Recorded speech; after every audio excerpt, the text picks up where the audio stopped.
Hello, my name is Randy Rolfe, and I'm president of the Institute for Creative Solutions, and I'm sharing foundational concepts for vibrant health through natural living. And I wanted to talk today about fast foods. A lot of the companies are advertising that they're moving more to salads, and they're trying to avoid some of the more offensive chemical additives, and some of them are trying to get meat that's not GMO. However, there's still a big problem. They're really trying to keep things cheap.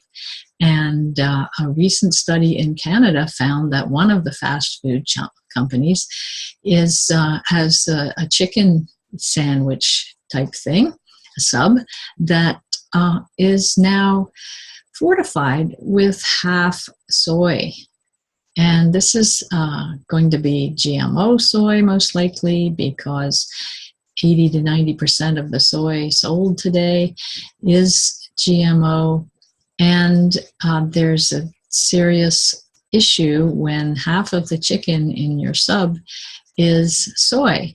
And now the company's denied it, of course, but the Canadian company that did the study said that they tested a number of samples because they couldn't believe it was quite that high.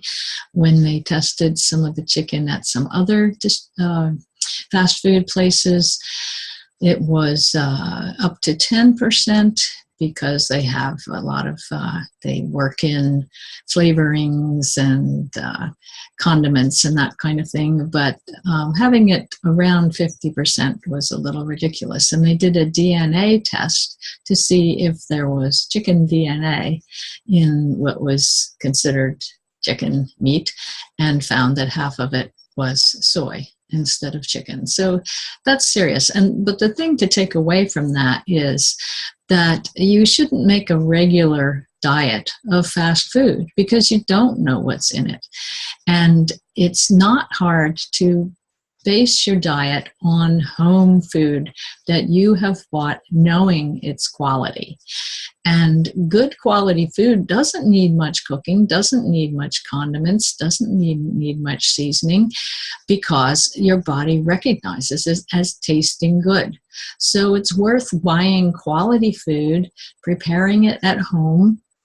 And it doesn't take long once you get in a habit of having a good vegetable soup, making a quick salad every night, and having a simple piece of meat or some beans you've prepared ahead of time, a little fillet of fish, or an organically raised chicken breast or thigh. And or if you want to be vegetarian, some wonderful organically organic cheeses from organically raised cows, and so on. So it's not hard to feed yourself well and to feel satisfied, because when your body gets what it needs, it does feel satisfied, and you don't feel that siren song of the fast food place as you're coming home from work and so on.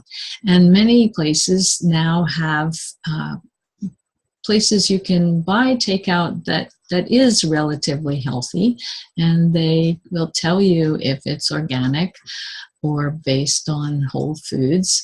But again, I urge you to cook from home. It's not hard once you get in a good habit. It may take a couple of weeks to get used to what kind of routine you and your family enjoy most as far as homemade food, but then it becomes easy. It's actually less expensive, and you certainly spend less on snack foods that you crave and on over-the-counter medications at the drugstore. So that's it for today, Randy Rolfe, and find our resources at randyrolfe.com and the links that are there.